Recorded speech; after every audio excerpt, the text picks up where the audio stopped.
here we are. We've got a nice flat surface. You want something that ain't gonna ruin your carpet, so easy, brush it off when you're finished, keep a nice clean space. So let's just go through the bits that you're gonna need.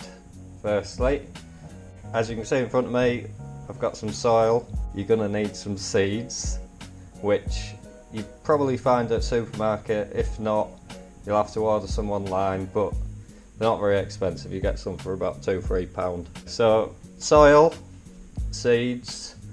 You're going to also need a seed tray. Now, if you haven't got one of these, I thought a good substitute would be an egg carton. So there's two parts there. There's also holes in the bottom of this tray. So you're going to need as well something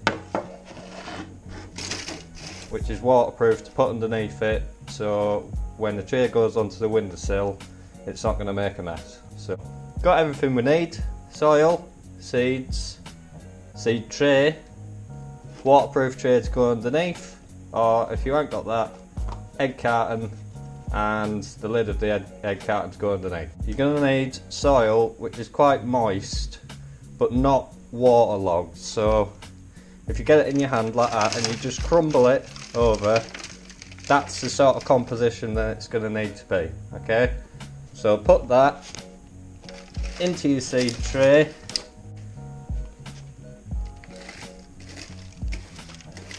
Scrape it across. I'll do egg carton as well, just so you can see it and prove that it actually works.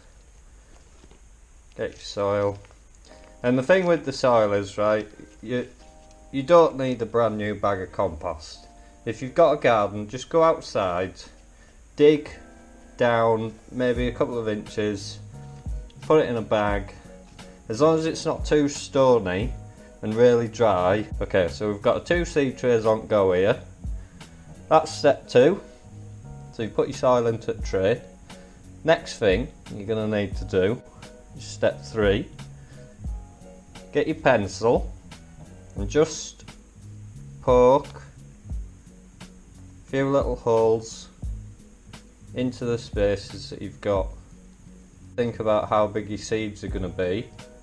In this case we've got beans, so they're quite big.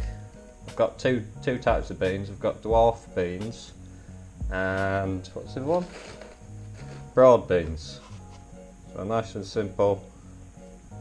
This actually gardeners call a dibber. You sometimes get a tool, small tool called a dibber, but to be honest, a pencil will do. Step 4, get your seeds, pop them in. We're going to do 1 row of French beans. You only need to be a couple of centimetres below the level of the soil, so put those seeds in, cover them over.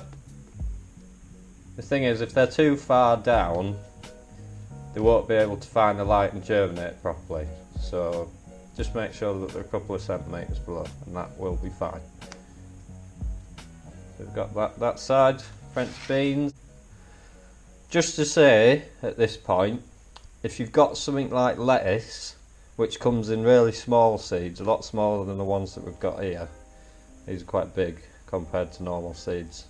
Something like lettuce, you might want to put three or 5 in each one. Put them in as a little cluster and then you'll see a few different leaves coming up as a group. But when you're talking about beans, best just to put 1 in individually in each seed tray.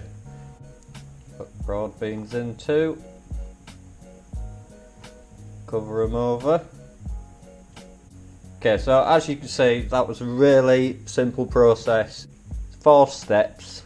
And last thing that you need to do, which again is really simple, get a sprayer like this, or if you haven't got one, get a small watering can with a rose on the top of it, so you're not just pouring it and it becomes waterlogged. So put your seeds in and just spray over the top like that.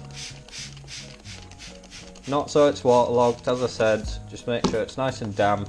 Right, you want to be doing this at the end of the day and then first thing in the morning. Once you've watered your seed tray, you want to find yourself a spot which has got lots of light, lots of warmth. What I'll notice about this tray is that all the seedlings have started to grow towards the light. So what you want to do occasionally when you notice this happening is just flip the tray around, and then the seedlings will start growing towards the light again, and hopefully as you've done that they'll keep growing upright and will be nice and strong. Just wanted to show you an example of the things that I was talking about earlier. So I am actually growing some lettuce at the moment, and as you can see I've put them in as groups, so you're getting a lot more out of them. And then these are the beans. This has taken about 2 weeks for them to get to this point. Thanks for watching. Please like and subscribe to Barrigan's Gardening, and don't forget to share and look out for new videos too.